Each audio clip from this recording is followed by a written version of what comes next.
పలు ఉద్యమాలకు ఉద్యమ నాయకులకు కేంద్ర బిందువుగా నిలిచిన సిపిఐ రాష్ట్ర కార్యాలయం మగ్ధూమ్ భవన్ హైదరాబాద్లో పునర్నిర్మితమైన సంగతి తెలిసిందే. తాజాగా మగ్ధూమ్ భవన్ పునఃప్రారంభోత్సవం అత్యంత ఘనంగా జరిగింది.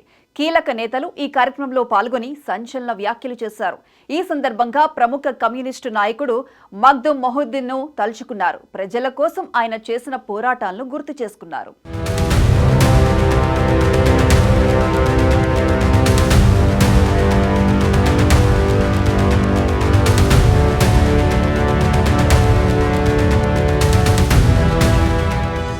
హైదరాబాద్లో పునర్నిర్మితమైన సిపిఐ రాష్ట్ర కార్యాలయం మగ్ధూమ్ భవన్ ప్రారంభోత్సవం గురువారం అట్టహాసంగా జరిగింది.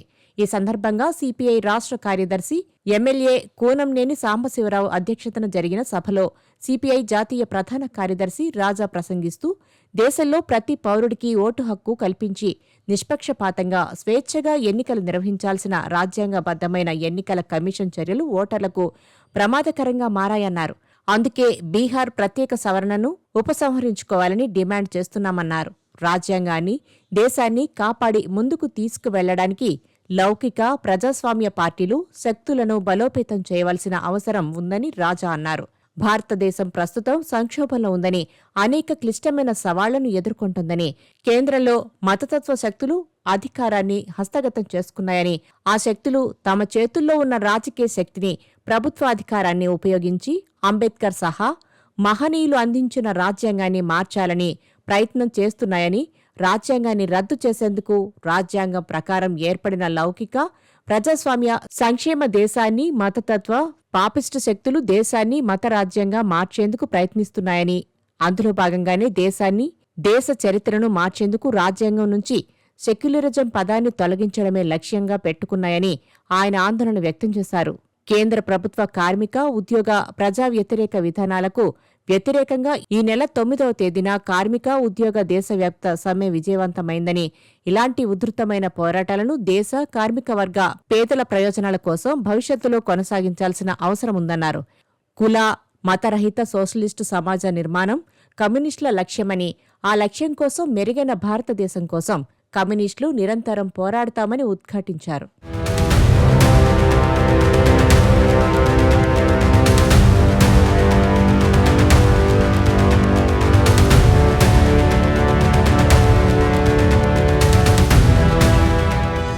సిపిఐ రాష్ట్ర కార్యాలయం మగ్ధూమ్ భవన్ కేవలం పార్టీ కార్యాలయం కాదని, ఇది తెలంగాణలో విప్లవానికి నిలయమని, విప్లవ పోరాట కార్యక్రమాలకు, విప్లవోద్యమ సాహిత్యానికి నిలయమని, ఇక్కడికి వచ్చిన కమ్యూనిస్టు శ్రేణుల పోరాట స్ఫూర్తితో ముందుకు వెళ్తారని రాజా అన్నారు. కమ్యూనిస్టులంటే ఒక జీవన విధానం అని, మానవతావాదులని ఒక సిద్ధాంతం, ఒక సంస్కృతి అని ఆయన పేర్కొన్నారు. తెలంగాణ, ఆంధ్రప్రదేశ్ రాష్ట్రాలతో పాటు లౌకిక ప్రజాస్వామ్య శక్తులలో సిపిఐకి మంచి గుర్తింపు ఉండడం అభినందనీయమన్నారు. I was telling you, today our nation is passing through a very critical period, very challenging period. The communal fascist forces have captured power at national level.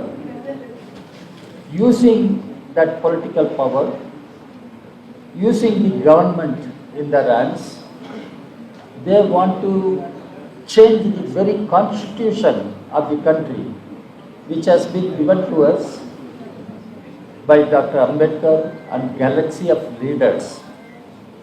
That constitution defines India as a secular democratic republic.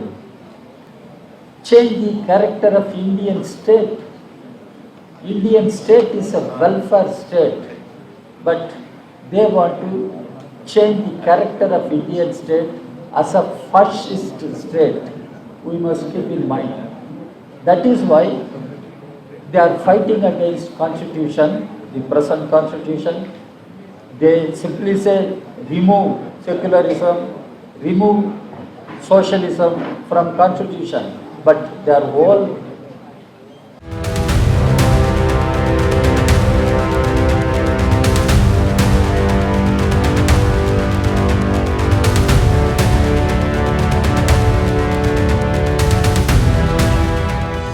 ప్రపంచంలో వర్గ దోపిడీ కొనసాగుతున్నంత కాలం కమ్యూనిస్టులు ఉంటారని CPI జాతీయ మాజీ ప్రధాన కార్యదర్శి సురవరం సుధాకర్ రెడ్డి స్పష్టం చేశారు. ప్రపంచవ్యాప్తంగా నేడు తీవ్ర సంక్షోభంతో పాటు యుద్ధ వాతావరణం నెలకొందన్నారు. అమెరికా అధ్యక్షులుగా డొనాల్డ్ ట్రంప్ ఎన్నికైన తర్వాత యుద్ధ ప్రమాదాలు మరింత తీవ్రతరమయ్యాయని తెలిపారు. ఫలితంగా నిరుద్యోగం పెరిగి ప్రజల జీవితాలు దుర్భరంగా మారుతుండగా మరోవైపు కార్మికులు, యువత తీవ్ర అసంతృప్తితో ఉన్నారన్నారు. పెట్టుబడిదారీ వ్యవస్థ దోపిడీ కొనసాగుతుందన్నారు. ఆ క్రమంలో ప్రపంచంలో పలు దేశాల్లో కమ్యూనిస్టులు అధికారంలోకి వస్తుండగా భారతదేశానికి ఉత్తరాన ఉన్న నేపాల్, దక్షిణాన ఉన్న శ్రీలంకలో కమ్యూనిస్టులు అధికారం చేపట్టడం హర్షణీయమన్నారు. దేశంలో ప్రధానమంత్రి నరేంద్ర మోదీ నేతృత్వంలో ఫాసిస్టుల పాలన కొనసాగుతుందని, ఇది పూర్తి ఫాసిజమా, పాక్షిక ఫాసిజమా అని చర్చ జరుగుతుందని, అయితే ఈ ప్రభుత్వం మాత్రం ఫాసిజం వైపు వెళ్తోందన్నారు. కేంద్ర ప్రభుత్వ కార్మిక వ్యతిరేక విధానాలు నిరసిస్తూ బుధవారం జరిగిన సార్వత్రిక సమ్మెలో 25 కోట్ల మంది పాల్గొని నిరసన వ్యక్తం చేశారని, శ్రామిక వర్గానికి తన విప్లవ జేజేలు అని అన్నారు. ప్రజా సమస్యలపై వర్గ పోరాటం చేసి ఎంతో మంది అమరవీరులయ్యారు. ప్రాణత్యాగాలు చేసి సాధించుకున్న విజయాలను నిలబెట్టేందుకు పోరాటాలను మరింత ముందుకు తీసుకువెళ్లాలన్నారు. తాము విద్యార్థి నాయకులుగా ఉన్న సమయంలో నిర్మించిన మగ్ధాం భవన్ 50 ఏళ్ల తర్వాత పునర్నిర్మితం చేసిన తర్వాత తాను ప్రారంభించడం ఎంతో ఆనందంగా ఉందన్నారు.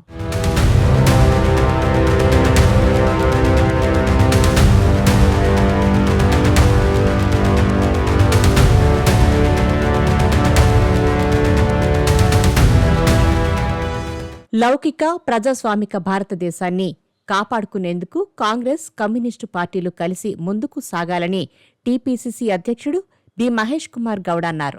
కమ్యూనిస్టు, కాంగ్రెస్ అనుబంధం విడదీయరానిదని, ఇది ఇలాగే కొనసాగిస్తూ ముందుకు సాగాలని, భవిష్యత్తులో తెలంగాణ రాష్ట్రాన్ని అభివృద్ధి చేసుకుందామని కోరారు. కాంగ్రెస్తో పాటు కమ్యూనిస్టులు కూడా బలపడాలని కోరుకునే వ్యక్తిని తాను అన్నారు. కమ్యూనిస్టు భావజాలానికి మరణం లేదని, సిద్ధాంతాలకు కొదవలేదని, నాయకత్వం వస్తూనే ఉంటుందన్నారు. తెలంగాణలో శాసనసభ ఎన్నికల్లో కమ్యూనిస్టులు, కాంగ్రెస్ కలయికలను ప్రజలు కూడా విశ్వసించారని చెప్పారు. 1976లో జరిగిన మగ్ధాం భవన్ ప్రారంభోత్సవ సమయంలో నాడు కాంగ్రెస్ మంత్రులు పాల్గొన్నారని, ప్రస్తుతం పునర్నిర్మిత మగ్ధూం భవన్ ప్రారంభోత్సవంలో తాను పాల్గొన్నానని మహేష్ కుమార్ గుర్తు చేసుకున్నారు. మగ్ధూం మొహిద్దీన్ తన జీవితాంతం ప్రజల కోసమే పనిచేశారని కొనియాడారు. ప్రజాభవనాలు, కమ్యూనిస్టు ఆస్తులు ప్రజలకు ఉపయోగపడేవన్నారు. ఈ రోజుల్లో కొంత కమ్యూనిస్ట్ పార్టీ వలసనైనట్టు కనబడ్డప్పటికీ కూడా నాకు దృఢమైన విశ్వాసం, కమ్యూనిస్టు భావజాలానికి ఎప్పుడు మరణం లేదు, కమ్యూనిస్ట్ సిద్ధాంతాలకి కొదవలేదు, నాయకత్వం వస్తూనే ఉంటుంది, రావాల్సిన అవసరం కూడా ఉంది. అందుకే గత ఎన్నికలు మేము కలిసి పోటీ చేసాం, విజయం సాధించినాం, ప్రజలు నమ్మినారు. ఈ దేశంలో as told by Raja Garu, fascist people are ruling this country, and two people who are the helm of affairs can go to any extent to protect their positions. The most unfortunate thing is, as clearly explained by Rahul Gandhi, there is a vast difference between Hindu and Hindutva. I am a Hindu.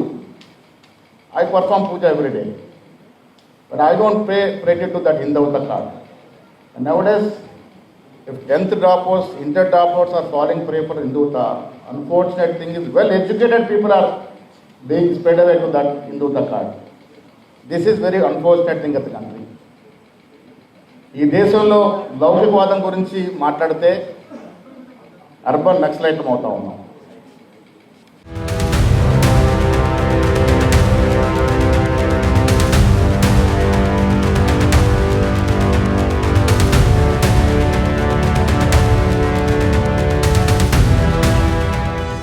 CPI జాతీయ కార్యదర్శి doctor K. Narayana మాట్లాడుతూ కేసీఆర్ పాలనలో ధర్నాలు నిషేధించారని, Indira park ధర్నా చౌక్ ఎత్తివేసి అనేక నిబంధనలు విధిస్తే అన్ని రాజకీయ పార్టీలకు మగ్ధూం భవన్ నిరసనలకు వేదికగా మారిందని గుర్తు చేశారు. లౌకిక, ప్రజాస్వామ్య, వామపక్షవాదులు ఒక వేదిక మీదకు వచ్చారన్నారు. మావోయిస్టులు కాల్పులను విరమించిన తర్వాత కూడా ఆపరేషన్ కగార్లో భాగంగా కేంద్ర ప్రభుత్వం ఏకపక్షంగా యుద్ధం ప్రకటించిందని ఆగ్రహం వ్యక్తం చేశారు. కేంద్రం ఏకపక్ష యుద్ధం ప్రకటించడాన్ని నారాయణ ఖండించారు. మనుషులను, నక్సలైట్లను కేంద్ర ప్రభుత్వం చంపవచ్చని, కానీ నక్సలిజాన్ని మాత్రం చంపలేరని స్పష్టం చేశారు. ఇక కూనంనేని సాంబశివరావు మాట్లాడుతూ తెలంగాణలో మావోయిస్టులతో ప్రభుత్వం శాంతిపూర్వక చర్చలు నిర్వహిస్తే దేశానికి ఒక మంచి సందేశాన్ని పంపించినట్లుగా ఉంటుందని టీపీసీసీ అధ్యక్షుడు మహేష్ కుమార్ సూచించారు. ఏమాత్రం అవకాశమున్నా ఆ దిశగా చర్యలు తీసుకోవాలని కోరారు. మావోయిస్టులతో కేంద్ర చర్చలు జరపడం లేదని మండిపడ్డారు. ఎర్ర జెండాలన్నీ ఒక్కటైతే కమ్యూనిస్టులకు ఎదురే ఉండబోదని చెప్పారు. మగ్దుం భవన్ అనేది ఒక వారసత్వం లాంటిదని, కమ్యూనిస్టులకు ఇదే తాజ్, చార్మినార్ అన్నారు.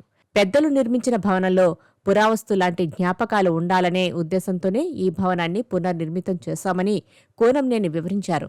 మగ్దుం భవన్ పునర్నిర్మితం పూర్తి కావడంతో కమ్యూనిస్టు నాయకులు రాజ్ బహదూర్ గౌర్ విజ్ఞాన కేంద్రం ఏర్పాటు చేయాలని నిర్ణయించామని, ఇందుకు సహాయ సహకారాలు అందజేయాలని ముఖ్యమంత్రి రేవంత్ను కలిసి కోరినట్లు తెలిపారు.